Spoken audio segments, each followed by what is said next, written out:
할렐루야. 9월 12일 화요일 새벽입니다. 오늘도 하나님께 예배함으로 복된 하루 시작하도록 하겠습니다. 오늘 하나님께서 주시는 은혜의 말씀은 신약성경 디모데전서 5장 1절부터 16절 말씀이 되겠습니다. 5장 1절부터 16절까지 말씀 중에서 오늘은 2절까지만 봉독해 드리겠습니다. 늙은이를 꾸짖지 말고 권하되 아버지에게 하듯하며 젊은이에게는 형제에게 하듯하고 늙은 여자에게는 어머니에게 하듯하며 젊은 여자에게는 온전히 깨끗함으로 자매에게 하듯하라. 아멘. 오늘은 천국가정이란 제목으로 하나님 말씀을 상고하겠습니다. 오늘 본문 말씀은 교회의 성도들이 서로를 어떻게 대해야 하는가에 관한 교훈의 말씀입니다. 그렇다면 성도들은 교회 안에 있는 교우들을 어떻게 대해야 할 것인가? 한마디로 요약을 한다면 가족처럼 대하라 라는 거예요. 그러니까 교회는 천국에 있는 가정과 같은 곳이 되어야 한다고 사도 바울이 교훈하고 있는 것입니다. 1절과 2절을 볼까요? 늙은이를 꾸짖지 말고 권하되 아버지에게 하듯 하며 젊은이에게는 형제에게 하듯 하고 늙은 여자에게는 어머니에게 하듯 하며 젊은 여자에게는 온전히 깨끗함으로 자매에게 하듯하라. 노인을 대할 때, 그러니까 연세가 많이 드신 교인들을 대할 때에는 아버지와 어머니를 대하듯 해야 된다라는 것이고요. 젊은이들을 대할 때는 형제와 자매를 대하듯이 대해야 돼. 특별히 예의 있게 그리고 정결하게 깨끗한 마음으로 대해야 한다라고 교훈하고 있습니다. 이어서 사도 바울은 교회 내에 어려운 지체들을 도우라 라고 명령하고 있습니다. 3절 4절을 볼까요? 참 과부인 과부를 존대하라. 만일 어떤 과부에게 자녀나 손자들이 있거든 그들로 먼저 자기 집에서 효를 행하여 부모에게 보답하기를 배우게 하라. 이것이 하나님 앞에 받으실 만한 것이니라.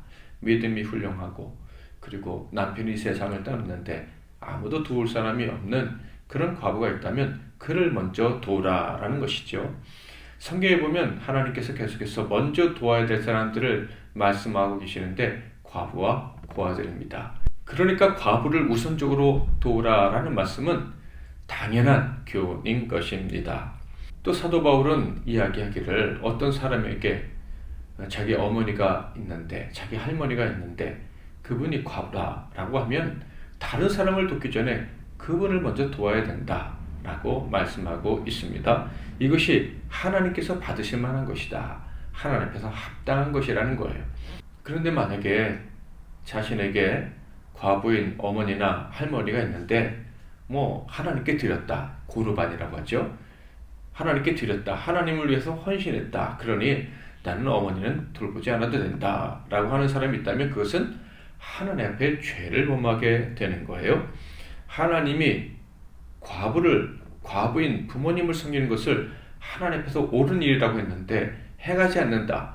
그러니 그것은 하나님께 불순종하는 일이요 나아가 하나님을 대적하는 일이 되는 것입니다. 5절에서 7절에 보면 참 과부는요 하나님께 소망을 두고 살아야 된다. 과부라고 해서 하나님께 소망을 두지 않는 사람은 참 과부도 아니고 그런 자는 교회가 책임지고 구제해야 될 그런 책임은 없다라는 말씀을 하고 있는 거예요. 또 어떤 사람은 과부이지만 재력이 있는 과부가 있을 수 있죠. 그런 사람이 자기에게 주어진 그 재력을 가지고 향락을 추구한다면 그 사람은 목숨이 붙어 있다고 해도 그 사람은 죽은 사람이다라는 그런 무서운 말씀도 하십니다. 5절부터 7절을 볼까요? 참 과부로서 외로운 자는 하나님께 소망을 두어 주야로 항상 간구와 기도를 하거니와 향락을 좋아하는 자는 살았으나 죽었느니라. 내가 또한 이것을 명하여 그들로 책망받을 것이 없게 하라. 그런데 사실 이 말씀은 과부들에게만 해당되는 말씀이 아니죠. 젊은이라 할지라도 향락을 추구하며 산다면 그 사람은 살아있는 것이 아니라 목숨은 붙어 있으나 하나님 보시기에는 죽은 자와 차이가 없는 것입니다. 8절에서는요. 참된 교회 성도, 즉 교회가 천국에 속한 가정과 같은 곳이라는 것을 안다면 그는 먼저 자기 가정을 돌봐야 된다라고 말씀하고 있습니다. 교회에서 가정을 경험하고 교회의 모든 성도들을 가족처럼 생각하지 않은 사람이 자기 육신의 가족을 돌보지 않는다면 어찌 그가 하나님의 사람이라고 할 수 있겠느냐라는 거예요. 만약에 성도가 자기 가족과 그리고 친척들을 돌보지 않는다면 그 사람은 믿음을 배반한 자고 불신자보다 더 악한 자다라는 무서운 말씀을 하고 계십니다. 이제 추석도 가까이 오고 있는데 각 교회마다 교회에서는 열심히 섬기고 봉사하는데 명절이 되면 자기 가족을 돌아보지 않는 사람이 있다고 해요. 그 사람들은 두려워해야 할 것입니다. 하나님은 그들을 믿음이 없는 자요, 믿음을 배반한 자요, 불신자보다 더 악한 자라고 여기기 때문입니다. 그러니까 하나님 보실 때는 그들은 회칠한 무덤이요, 그야말로 바리새인 중에 바리새인인 거예요. 혹시 나 자신에게 이런 모습이 있다면 속히 회개하고 가족을 돌아보는 자가 되어야 할 것입니다. 9절에서 10절에는 참 과부가 어떤 사람인지를 또 어떻게 살아야 되는지를 가르쳐 주고 있는데요.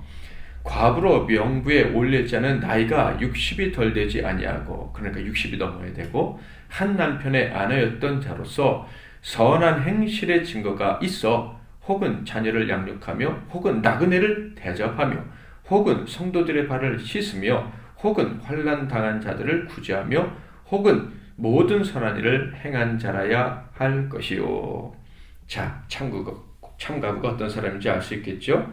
나이가 들고 늙어도 선한 행실을 보이는 사람만이 참가부라고 할 수 있고, 그런 사람이 교회의 진정한 섬김과 구제의 대상이 될 수 있다라는 거예요. 그러니까 교회는요, 아무나 도와도 된다, 이런 생각을 하면 안 되는 것입니다. 물론 여유가 있어서 더 많은 사람을 도울 수 있으면 참 좋겠지만은 우선적으로 참된 성도를 구별해서 도와야 하는 것입니다. 왜냐하면 교회 헌금은 하나님께 바쳐진 하나님의 것이기 때문이에요. 하나님께서 이 예물을 누구를 위해 쓰기를 원하시고 누가 이 재물을 통해서 어려움을 이겨내기를 원하시겠습니까? 그것을 잘 생각을 해야만 하는 거예요.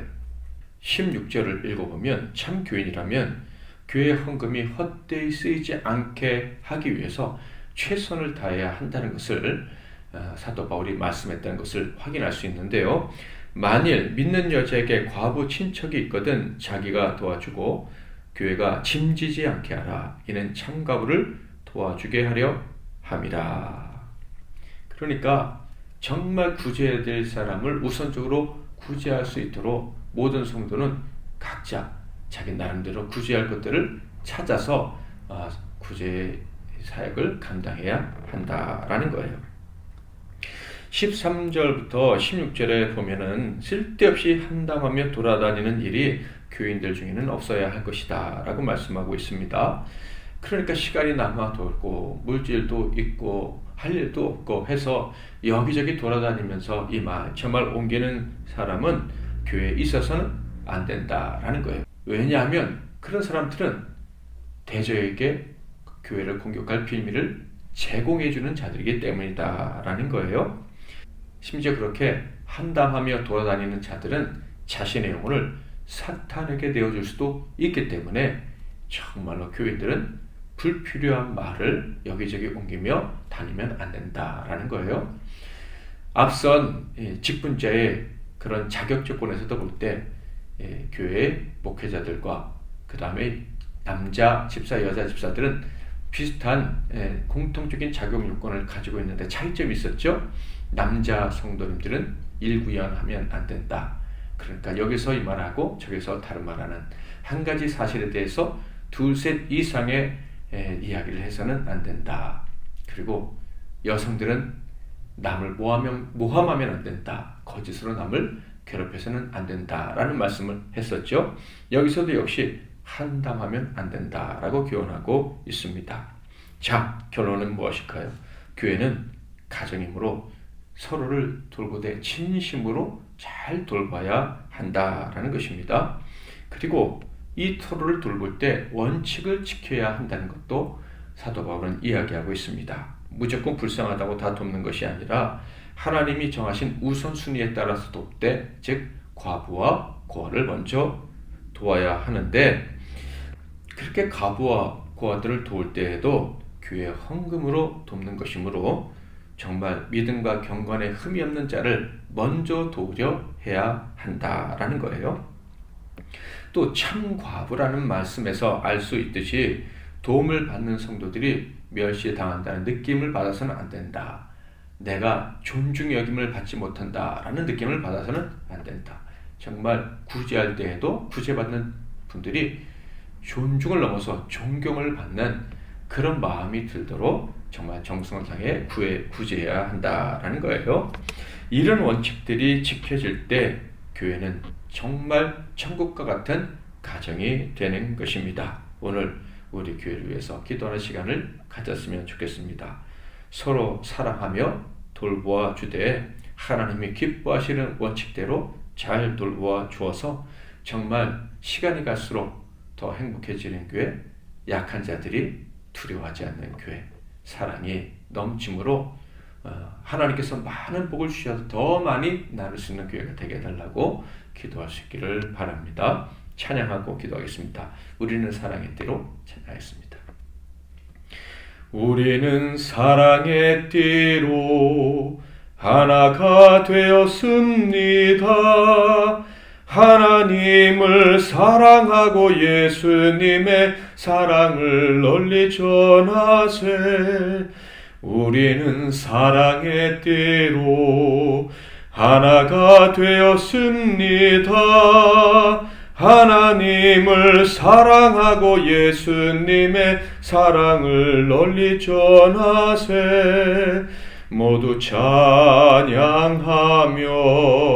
주의 사랑을 전하세. 모두 함께 예수님의 사랑을 세상에 널리 알리세. 우리는 사랑의 띠로 하나가 되었습니다.